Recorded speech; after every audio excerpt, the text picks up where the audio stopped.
पुराण कथा का द्वितीय अध्याय सुनाते हैं। आपने जो चैनल सब्सक्राइब की है, इसके हर वीडियो में, इसमें 6800 वीडियोज हैं, जिसमें हम साइंटिस्ट से बात कर रहे हैं, जिसमें हम स्टूडेंट से बात कर रहे हैं, जिससे हम स्मार्ट इंडिया हैकाथॉन करा रहे हैं। वो टेक्नोलॉजी डेवलप कर रहे हैं जिससे परिवर्तन आएगा, लेकिन उससे आम लोगों को कुछ नहीं करना है। हर वीडियो के डिस्क्रिप्शन बॉक्स में एक लिंक दी गई है crime free Bharat mission app. तो द्वितीय अध्याय के तहत उस ऐप को डाउनलोड करना है। सरल सा ऐप है, कुटुंब के ऐप के द्वारा बनाया है, अद्भुत ऐप है ये। और हमें उसमें अपना फोटो डालना है, अपने बारे में 2-4 लाइन लिखना है, और जहां रह रहे हैं उसका एरिया पिन कोड डाल के जैसे ही आप सबमिट करेंगे तो वो आपको क्राइम फ्री भारत मिशन का सदस्य बना देगा। उसी ऐप को आप खोलेंगे, उसके प्रोफाइल में जाएंगे तो आपको जो है अपना आइडेंटिटी कार्ड मिल जाएगा, और उस आइडेंटिटी कार्ड में नीचे जो है शेयर ऑन व्हाट्सएप है। तो अब इस सत्यनारायण कथा का तीसरा अध्याय है कि जो शेयर ऑन व्हाट्सएप है उसको क्लिक करिए, और ये अद्भुत ऐप जो है वो आपको आपका मैसेज कंस्ट्रक्ट करेगा और एक लिंक जनरेट करेगा जो आपकी होगी। उस लिंक से जो भी जुड़ेगा उसमें उसके रेफरेंस में आपका नाम आएगा, आपको 100 नंबर मिलेगा। तो हमें जो है जितने भी हम ग्रुप से जुड़े हुए हैं, जितने भी भाइयों से जुड़े हुए हैं, जितने अपने शांति कुंज हैं, जहाँ जहाँ भी हमारा विस्तार है वहाँ पर हमको उसको भेज देना है। ये दोस्तों को भी भेजना है, दुश्मनों को भी भेजना है। वो देखें तो अच्छा, ना देखें तो अच्छा।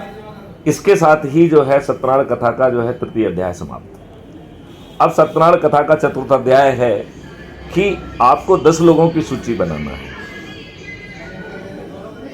और वो सूची किसकी है? अपने लोगों की। अपने लोगों से मतलब है हमारे परिवार के सदस्य होना चाहिए, हमारे रिश्तेदार होना चाहिए, हमारे मित्र होना चाहिए, हमारे आसपास रहने वाले हमारे पड़ोसी होना चाहिए, और जिन संगठनों से भी हम अब तक की यात्रा में जुड़े रहे हैं उनमें से 10 ऐसे ऊर्जावान लोगों को खोजना है जो अपने और अपने बच्चों के लिए अच्छा भारत चाहते हैं। बस ये संकल्प लें। उनको जो है ये जो सरल उपाय है चारों अध्यायों का, इसे कंप्लीट कराना है, और उनसे संकल्प लेना है कि ये भी 4 अध्याय करेंगे। इस सत्यनारायण कथा के चौथे अध्याय का जो प्रभाव इतना ज़्यादा होगा कि हम 9 दिन में 100 करोड़ हो जाएंगे, और इस 100 करोड़ की संख्या जो है वही हमारी ताकत है।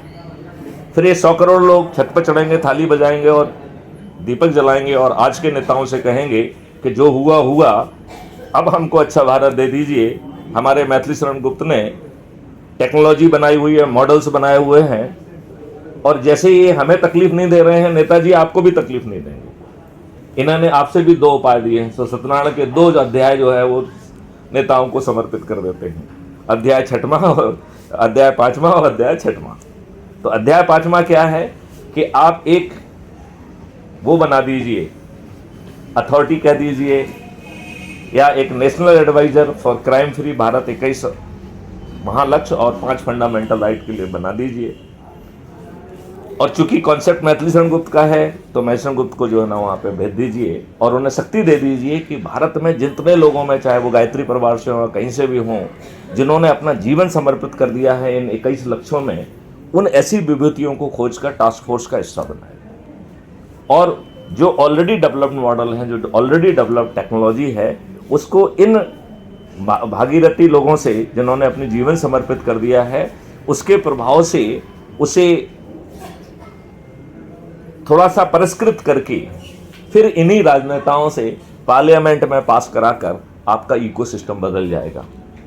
फिर ना आपका क्रियाकलाप आज जैसा रहेगा, ना इन नेताओं का रहेगा, और आपको कुछ करना नहीं होगा, आपका पूरा इकोसिस्टम बदल जाएगा।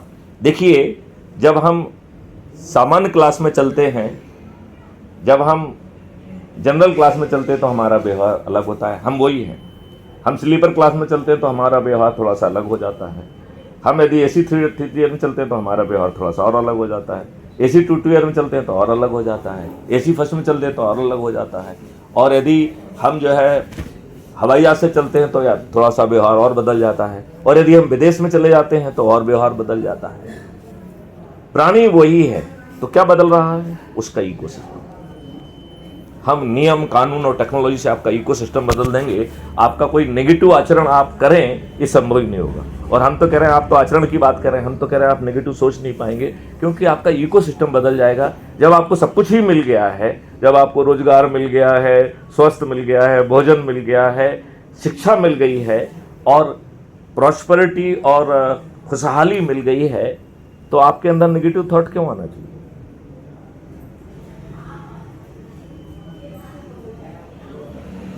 अब इसमें, इस सरल उपाय में गायत्री परिवार अपनी क्या भूमिका देखता है? क्या आप कोई अपनी भूमिका देखते हैं? बेसिकली इसी मुद्दे पर एक दर्शन करना है, क्योंकि मैं एसपी गुना था जब आपका सुमेघ वहां हुआ था, ठीक है ना।